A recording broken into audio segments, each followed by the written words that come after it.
Every market has a rule book, but what happens when that rule book, well, when it starts to feel a little bit outdated, especially the part about penalties. Today, we're diving into some pretty big changes being proposed by the Stock Exchange of Thailand to get their system up to speed. I mean, it's a huge question, right? For any market to work, you've got to trust it. You need to know there are clear, fair rules for when things go off the rails. So, let's take a look at how Thailand's stock exchange is planning to update its game plan. All right, so here's what we've got on tap. First, we're going to meet the market's referee. Then, we'll dig into why the old rulebook just isn't cutting it anymore. After that, we'll break down the 3 big upgrades they're proposing, get into the nitty-gritty of the new penalties, and finally ask the big question, does this actually make for a fairer game?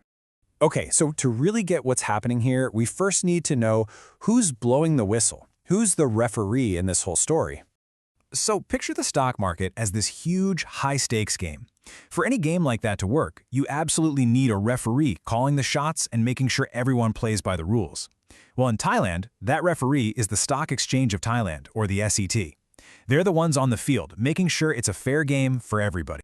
And of course, if the SET is our referee, then you've got the players. In this world, we call them SET members.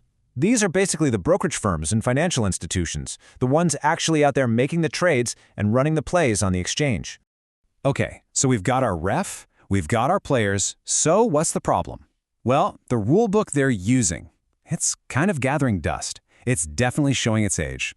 So after taking a really hard look at things back in early 2025, the SET basically said, yep, we need to change.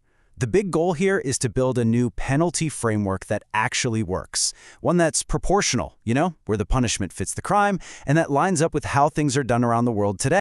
And they found 3 big problems with the current system. First up, these penalty gaps. It's a weird situation where they've made new rules, but there's no fine if you break them. Kind of strange, right? Second, the punishments are super rigid.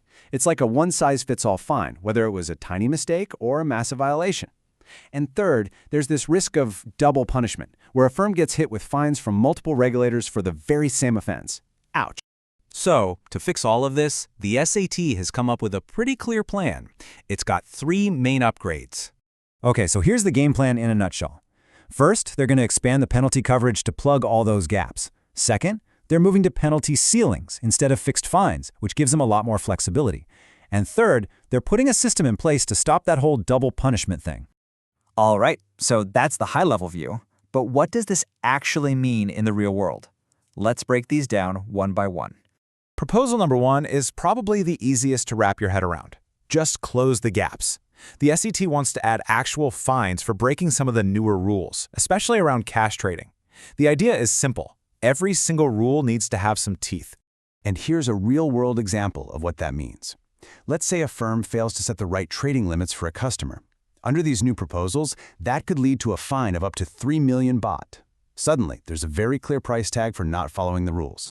Now, the second proposal, this one is a really big shift in thinking. It's all about moving away from those rigid black and white rules and towards something with a bit more, judgment. So the big change here is getting rid of the fixed penalty rate. Instead, they want to use a penalty ceiling. What this means is the SET can issue a fine up to a certain maximum amount. This gives them the power to make the punishment actually fit the crime. A small slip-up gets a smaller fine. A huge violation gets a much bigger one. It just makes sense. And proposal number 3 is really all about fairness. Think of it like preventing double jeopardy.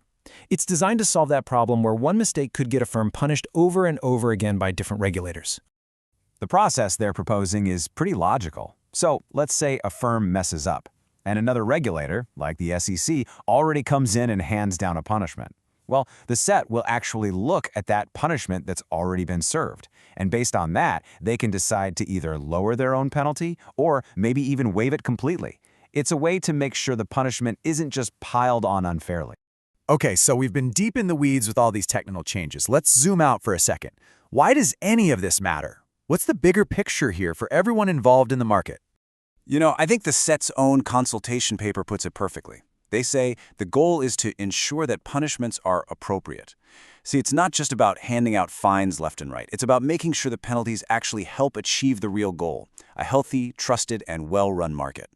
And really, that's the bottom line, isn't it? This stuff isn't just for the big brokerage firms. Having a rulebook that's clear, fair, and up to date is the bedrock of the entire market. It's what builds trust for everyone, from the giant investment banks all the way down to you and me, the individual investors. Now, it's super important to remember, none of this is set in stone yet. This is what's called a market consultation. That means the set is literally asking people, the public, people in the industry, hey, what do you think about this? They're looking for feedback. And here's the timeline, just to put it all in perspective. The review and research part happened earlier in 2025. We're right in the middle of the public consultation period now, and the deadline to get your opinions in is June 18th, 2025. So yeah, this is a living, breathing process, and there's a real chance for people to make their voices heard. And all of this really leaves us with a bigger, final question to chew on, doesn't it? For any market, anywhere in the world, what's that perfect, sweet spot between having strict rules to protect everyone and having enough freedom to let the market breathe, grow, and innovate? It's a tough balancing act, and it's exactly what these proposals are trying to figure out.